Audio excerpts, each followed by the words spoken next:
నమస్తే, welcome to today news. నేను మీ కల్పన. ఈ రోజు మనం ఒక వ్యక్తి గురించి మాట్లాడుకోబోతున్నాం. ఆ వ్యక్తి పేరు ప్రవీణ్ పగడాల. ఈయనను వ్యక్తి అనే కంటే ఇది ఒక శక్తిలా మారింది అనడానికి ఎలాంటి సందేహం లేదు. గత కొన్ని రోజులుగా ఏ సోషల్ మీడియాలో చూసినా, న్యూస్ ఛానల్స్ లో చూసినా, యూట్యూబ్ లో చూసినా, ఎక్కడ చూసినా ఈయన పేరే చర్చలో ఉంది. దానికి కారణం ఈయన ఇటీవలే ఆకస్మిక మరణానికి గురయ్యారు. అయితే ఆ మరణం ప్రమాదవశాత్తు జరిగిందా లేకపోతే ఎవరైనా దాడి చేశారా అనేది విపరీతంగా చర్చ జరుగుతోంది.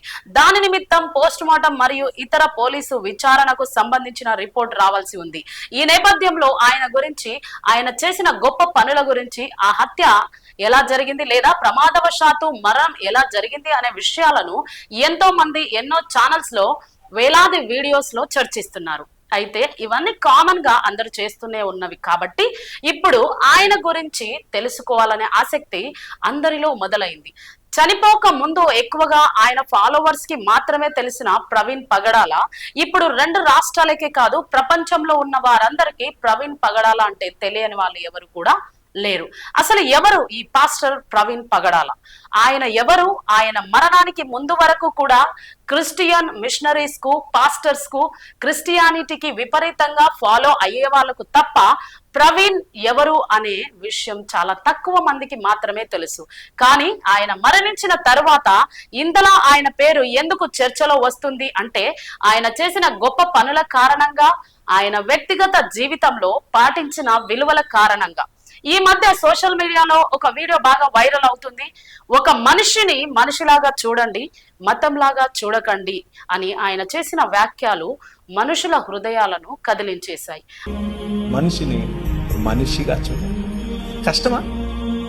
చాలా కష్టం. చాలా ఈజీగా, చాలా కష్టం. మతం తట్టుకోలేదు, బట్టలు చింపేసుకుంటది. అయితే మరి ఆయన మరణం ప్రమాదవశాత్తు జరిగిందా లేక కావలసుకొని దాడి చేశారా అన్నది చాలా అనుమానాలకు, సందేహాలకు దారితీస్తుంది. పాస్టర్ ప్రవీణ్ పగడాల ఎక్కడి ప్రాంతానికి చెందినవారు? వారి తల్లిదండ్రులు ఎవరు? వాళ్ళు ఏం చేసేవారు? ఆయన భార్య పిల్లలు ఎవరు? ఆయన ఏ ప్రొఫెషన్ చేసేవారు? ఇలాంటి విషయాలు ఎవరికీ తెలియదు. అలాగే ఆయన చేసిన సేవా కార్యక్రమాలు, ఆయన కోసం ఇంతమంది ఎందుకు రోధిస్తున్నారు, ఆయన చనిపోవడం తమ ఇంట్లో కుటుంబ సభ్యులను కోల్పోయినట్టుగా భావిస్తూ ఎందుకు ఇంతమంది ఆయన విషయంలో న్యాయం జరగాలి, సమగ్ర విచారణ జరిపించాలి అని కోరుకుంటున్నారు. ఇవన్నీ తెలుసుకోవాలంటే ఆయన వ్యక్తిగత జీవిత విశేషాలను మనం తెలుసుకోవాల్సిందే. ప్రవీణ్ పగడాల గారు కడపకు చెందినవారు. ఆయన తల్లి ప్రొద్దుటూరు. అయితే తండ్రి ఏ ప్రాంతానికి చెందినవారు అనేది సమాచారం అందుబాటులో లేదు. ఆయన తల్లి క్రిస్టియన్ కాగా తండ్రి ముస్లిం మతాన్ని ఆచరించేవారు. చిన్నప్పటి నుంచి ప్రవీణ్ గారు ఎంతో బాగా చదువుకునేవారు. ఆయనకు ఒక అన్నయ్య కూడా ఉన్నారు. ఆయన చిన్నతనంలో తండ్రితో కలిసి అప్పుడప్పుడు మసీదులకు కూడా వెళ్లేవారని చెబుతూ ఉండేవారు. అయితే తమ తల్లి ఆ విశ్వాసంలో పెంచలేదని, చదువుతో పాటు సామాజిక అంశాల మీద, క్రిస్టియానిటీ మీద ఆయనకు ఆసక్తి ఎంతో ఉండేది. చిన్న వయసులోనే ప్రవీణ్ అన్నయ్యపై ఆయన స్నేహితుడు ఒకరు కత్తి విసిరారు. అది తెలుసుకున్న ప్రవీణ్ గారికి విపరీతమైన కోపం వచ్చి తన అన్నయ్యకు ఆ కీడు తలపెట్టిన వ్యక్తిని మరో 2 స్నేహితులతో కలిసి విపరీతంగా చితకబాదారు. చివరకు అతన్ని చంపేశారు అనుకొని తుప్పల్లో పడేసి వెళ్లిపోయారు. అయితే ఆ వ్యక్తి మళ్ళీ బ్రతకడంతో పోలీస్ కేసు అవుతుందని భయపడ్డారు. ఆ సమయంలో ప్రవీణ్ గారి మామయ్య గారి అక్క అక్కడ సిఐగా ఉన్నారు. ఆమె ఎటువంటి కేసులు కాకుండా కాంప్రమైజ్ చేశారు. ఆ తర్వాత ప్రవీణ్ గారిలో ఒక ఆలోచన మొదలైంది. నేనేంటి ఇలా ఉన్నాను, ఇంత దారుణంగా ఎలా ప్రవర్తించాను, ఒక వ్యక్తిని చంపాలని అనుకున్నానా? ఇలాంటి ఆలోచనలు ఆయన మనసులో తిరిగాయి. అప్పుడే ఆయన గ్రహించారు, నేను ఇక్కడ ఈ సొంత ఊర్లో ఉండడం సరైనది కాదు. ఇక్కడ ఉంటే నా బిహేవియర్ మారిపోతుంది. నేను చాలా మొరటుగా తయారవుతున్నాను. అందరి పిల్లల్లానే నేను కూడా సరైన లక్ష్యంలో లేకుండా ముందుకు వెళుతున్నాను అని ఈ విషయాన్ని ఆయన అర్థం చేసుకున్నారు. తల్లిదండ్రులు కూడా ప్రవీణ్ గారి అల్లరి విపరీతంగా ఎక్కువ అవ్వడంతో పాటు ఆయన వివిధ వ్యసనాలకు లోనవుతారేమో అనే ఆలోచనతో ఆయన్ని హాస్టల్లో చేర్పించారు. ప్రవీణ్ 6వ తరగతి చదువుతుండగానే హాస్టల్లో చేరారు. హాస్టల్లో చేరిన తరువాత ఎన్నో ఇబ్బందికరమైన పరిస్థితులు ఎదురయ్యాయి. ఆయనకు ఇంటికి వెళ్ళిపోవాలని అనిపించేది. ఇంట్లో వాళ్ళు ఆప్యాయతను, ప్రేమను మిస్ అవుతున్నా అన్న ఫీలింగ్ ఉన్నప్పటికీ తప్పనిసరి పరిస్థితిలో ఆయన హాస్టల్లోనే ఉండి చదువుకున్నారు. అలా తన విద్యాభ్యాసాన్ని కొనసాగించిన ప్రవీణ్ ఎంతో బాగా చదువుకొని ఆయన ప్రాథమిక విద్యాభ్యాసం పూర్తయిన తర్వాత ఆయన విద్యాభ్యాసం ఆశ్చర్యకరంగా మధ్యప్రదేశ్ లో ఉన్న ఇండోర్ లో కొనసాగింది. ఇండోర్ లో ఇంటర్నేషనల్ బిజినెస్ లో MBA పూర్తి చేశారు. ప్రవీణ్ కు వ్యాపార రంగం అంటే ఆయనకు చిన్నప్పటి నుంచి ఎంతో ఆసక్తి ఉండేది. అయితే వీటన్నింటికంటే ముందు ఒకసారి క్రిస్టియన్ యూత్ మీటింగ్ కి ఆయనకు ఆహ్వానం అందింది. ఆ సమాచారం అందిన వెంటనే హైదరాబాద్ వచ్చారు. హైదరాబాద్ లో ఆ మీటింగ్ కి హాజరైనప్పుడు అక్కడ వక్తలు మాట్లాడిన ఎన్నో విషయాలు ఆయనను విపరీతంగా ఆలోచింపజేశాయి.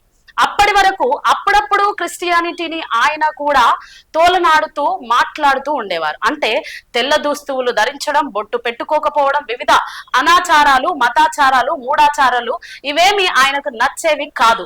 కేవలం లాజిక్ మాత్రమే పనిచేసేది, నమ్మకం పనిచేసేది కాదు. కాబట్టి అందరిలాగా హల్లెలూయా అనడం ఏంటి, అలాంటి విషయాలు ఆయన కూడా హేళనగా మాట్లాడేవారు. అయితే హైదరాబాద్ లో జరిగిన యూత్ క్రిస్టియన్ మీటింగ్ లో నీవు ఈ ప్రపంచానికి వెలుగవబోతున్నామని ఒక వక్త ఆయనతో మాట్లాడారు.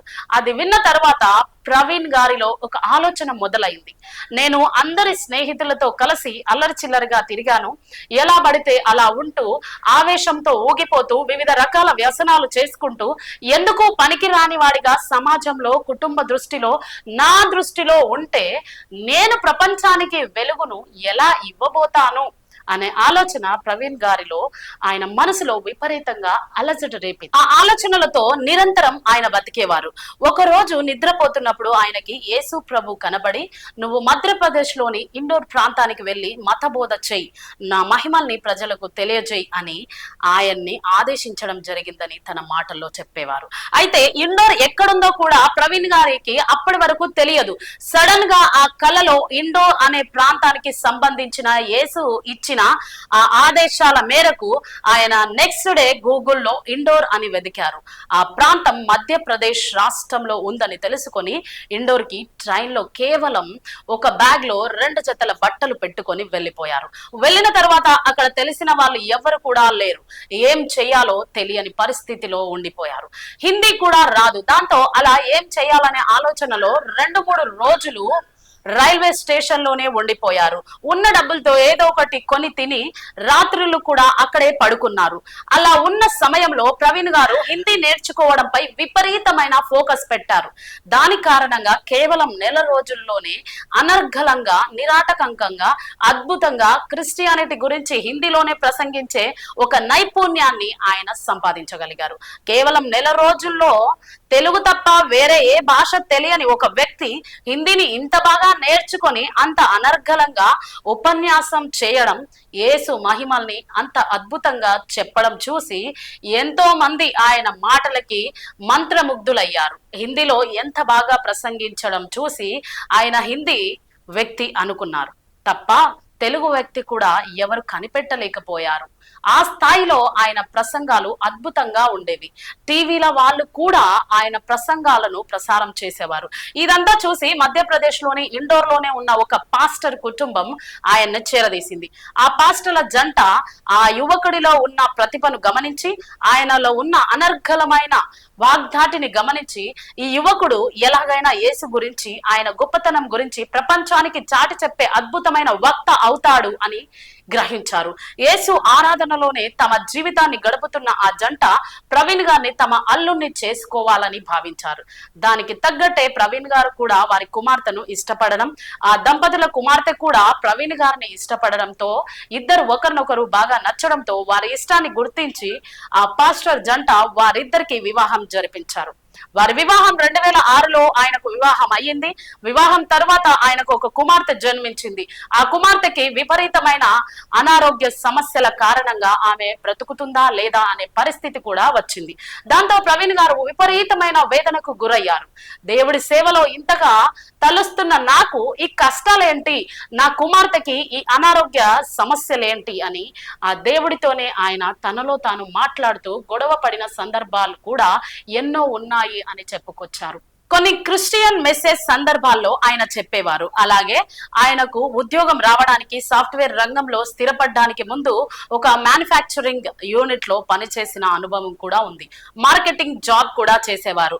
ఆనాటి నుంచి తనకు వచ్చిన దానిలో కొంత మేరకు సమాజ సేవకు ఉపయోగించేవారు. అయితే ప్రవీణ్ గారి జీవితం వివాహానికి ముందు వివాహానికి తర్వాత వేరువేరుగా ఉండవచ్చు. ఎందుకంటే ప్రవీణ్ గారు తన భార్యను విపరీతంగా ప్రేమించేవారు, ఆరాధించేవారు. తను చేసే సేవా కార్యక్రమాల్లో, తన వ్యాపార సామ్రాజ్య విస్తరణలో, తన మత ప్రచారాల్లో మత ప్రబోధకుడిగా ఎన్నో ప్రాంతాలకు పర్యటించిన యేసు మహిమలను బోధించడంలో వీటన్నింటిలో కూడా ఆమె సహాయ సహకారాలు ఎంతో ఉండేవని కొన్ని సందర్భాల్లో తెలియజేశారు. పైకి కనిపించేది ఆయనే అయినప్పటికీ బ్యాక్గ్రౌండ్ లో చేయవలసిన వర్క్ అంతా తన భార్య చేస్తుందని ఆయనే పలు సందర్భాల్లో చెప్పిన విషయం గమనార్హం. ప్రవీణ్ గారి గురించి ఎందుకు అంతమంది మాట్లాడుకుంటున్నారు అంటే దానికి కారణం ఆయన తనకున్న జ్ఞానాన్ని అందరికీ పంచి పెట్టాలనుకోవడమే కాకుండా వ్యాపార సామ్రాజ్య విస్తరణలో భాగంగా ఒక సాఫ్ట్వేర్ కంపెనీని స్థాపించి ఎంతో మందికి ఉపాధి కల్పించారు. ఉపాధి కల్పించడం అక్కడితో ఆగకుండా మరో 2-3 సాఫ్ట్వేర్ కంపెనీలు స్థాపించి వందలాది మందికి ఉపాధి కల్పించారు. ఆ సాఫ్ట్వేర్ కంపెనీల ద్వారా వచ్చిన లాభాలను కేవలం తన స్వార్థానికి మాత్రమే కాకుండా సమాజ సేవ కోసం ఉపయోగించాలనుకున్నారు. పేదల కోసం, బలహీన వర్గాల కోసం, వితంతువుల కోసం, అనాథల కోసం, ఆర్థికంగా వెనుకబడిన వారి కోసం, రోగగ్రస్తుల కోసం ఇలా ఎన్నో సేవా కార్యక్రమాలు చేశారు. మారుమూల ప్రాంతాలకు వెళ్లి అక్కడ వైద్య సదుపాయాలు, విద్య సదుపాయాలు అందించేందుకు కృషి చేశారు. అనాథల కోసం అనాథాశ్రమాలు, వృద్ధుల కోసం వృద్ధాశ్రమాలు కట్టించి వారి సేవలో నిమగ్నమయ్యారు ప్రవీణ్ గారు. వారి జీవితంలో మరో ముఖ్యమైన విషయం, ఆయనకు 2 కుమార్తెలు ఉన్నారు. ఒకరు 17 సంవత్సరాలు, మరొకరు 4 సంవత్సరాలు. అయితే కేవలం ఇద్దరితోనే తన సంతానంగా కాకుండా ఎంతో మంది నిరుపేద యువతను, తల్లిదండ్రులు లేని అనాథలను తన కుటుంబంతో సమానంగా చూసుకున్నారు. వారికి చదువు ఇప్పించి ఉద్యోగాలు స్థిరపడేలా చేసి పెళ్లిళ్ళు చేసి వారి పిల్లలతో కూడా ఎంతో ఆప్యాయంగా ఉండే గొప్ప వ్యక్తిత్వం ఆయనది. ప్రతి మగవాడి విజయానికి వెనుక ఒక స్త్రీ ఉంటుందన్న మాటను నిజం చేస్తూ ప్రవీణ్ గారి ప్రతి విజయంలో కూడా ఆయన భార్య భాగమై ఉండేది. ఆయన అనేక సందర్భాల్లో తన భార్య తన వెన్నుదన్నుగా నిలిచారని చెప్పుకున్నారు. అయితే ఇప్పుడు ఆయన మరణం ఒక మిస్టరీగా మారింది. ఒకానొక సందర్భాల్లో హైదరాబాద్ లేదా విజయవాడ నుంచి బైక్ పై బయలుదేరి రాజమండ్రికి వెళ్లాల్సి ఉందని తన భార్యకు చెప్పారు. అయితే బయలుదేరి వెళ్లేటప్పుడు తనతో ఎవరైనా సహాయకుడు లేదా సహాయ సిబ్బంది లేకపోవడం ఒక దురదృష్టకరమైన విషయం. బైక్ పై ఇంకెవరైనా ఉంటే ప్రమాదం జరిగినా లేదా ఏదైనా అనర్థం జరిగినా ఎవరికైనా సమాచారం ఇవ్వడానికి అవకాశం ఉండేది. కానీ ఆ ఒక్కరే అర్ధరాత్రి ప్రాంతంలో ఎందుకు బయలుదేరారు? ప్రవీణ్ గారు గతంలో తనకు ప్రాణహాని ఉందని, తనను బెదిరిస్తున్నారని, తనను హతమార్చాలనుకున్నారు, కొందరు ప్రయత్నిస్తున్నారని మీడియా ద్వారా తెలియజేశారు. మరెన్నో పోస్టుల ద్వారా కూడా తెలియజేశారు. మరి అలాంటి పరిస్థితుల్లో రాత్రి వేళ ఒంటరిగా ఎందుకు వెళ్లారు అనే కోణంలో దర్యాప్తు కొనసాగుతుంది. ప్రవీణ్ గారు ఇతర మత ప్రబోధకులతో పోలిస్తే చాలా భిన్నంగా వ్యవహరించేవారు. చాలా మంది మత గురువులు మత జీవనోపాధి కోసం మాత్రమే బతుకుతారు. ఆయన మాత్రం ఒక గొప్ప వ్యాపార సామ్రాజ్యాన్ని నిర్మించి కోట్లాది రూపాయల ఆస్తులను సమాజ సేవ కోసం వినియోగించారు. ఇలాంటి వ్యక్తిత్వం ఉన్న ప్రవీణ్ గారి జీవితం అందరికీ స్ఫూర్తిదాయకం. ఆయన సేవా కార్యక్రమాలు, జీవిత విధానం అనుసరించదగ్గవని చెప్పారు. అదేంటంటే దేవుని పని చేసే వారినే ఎక్కువగా ఇష్టపడతారు. కాబట్టి మన పని దైవ కార్యం చేస్తూనే మన బాధ్యతను సక్రమంగా నిర్వహించాలి అని ఆయన అనుకునేవారు. అందుకే ఆయన మిగతా అందరి పాస్టర్ల కన్నా భిన్నంగా ఇన్ని వేల మంది, లక్షలాది మందిని ప్రభావితం చేసుకోగలిగారు మనం గమనించవచ్చు. అలాగే ఆయన బోధనలు, స్పీచ్లను విన్న ఏ ఒక్కరైనా కూడా ఆయన మాట్లాడే దానిలో ఒక మంచి లాజిక్ ను గమనించగలుగుతారు. అంటే మూర్ఖత్వంలో వితండవాదముతో ఆయన చేసే సంభాషణలు ఏవి కూడా ఉండవు. ఆయన చేసే సంభాషణ ఏదైనా జ్ఞానాన్ని పెంపొందించేలాగా ఉంటుంది. ఒక సబ్జెక్ట్ వైజ్ మాత్రమే ఉంటుంది. ఆయన మాట్లాడే విధానం కూడా ఆయనకు విపరీతమైన ఫాలోయింగ్ ను తెచ్చిపెట్టిందని చెప్పవచ్చు. అయితే ఇప్పుడు ఆయన మరణం హత్యనా లేక ప్రమాదవశాత్తు జరిగిందా అనే కోణములో చూస్తే చాలా మంది చాలా సందేహాలు వ్యక్తం చేస్తున్నారు. ఏదో చిన్న ఇన్సిడెంట్స్ జరిగితేనే ప్రభుత్వాలు కదలి వస్తాయి, కానీ ప్రవీణ్ గారు చనిపోతే ప్రభుత్వాలు ఎందుకు ఇంత నిర్లక్ష్యంగా ఉన్నాయని పాస్టర్ అజయ్ గారి మాటల్లో, కేఏ పాల్ గారి మాటల్లో మనం వినవచ్చు. యాక్సిడెంట్ జరిగిన ప్లేస్ లో చూసుకున్నట్లయితే ఇలాంటి యాక్సిడెంట్ ఎక్కడా జరిగి ఉండదని కేఏ పాల్ కూడా అన్నారు.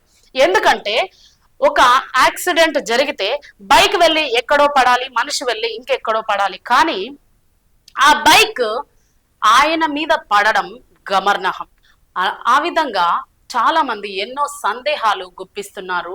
ప్రభుత్వం న్యాయం చెయ్యాలి అని కోరుకుంటున్నారు, ఆశిస్తున్నారు. క్రైస్తవ సమాజం మొత్తము ఆయనను కోల్పోవడం బాధ ఎంతో తెలియజేస్తున్నారు. కాబట్టి ప్రభుత్వాన్ని వాళ్ళు కోరుకుంటున్నారు న్యాయం జరగాలి అని.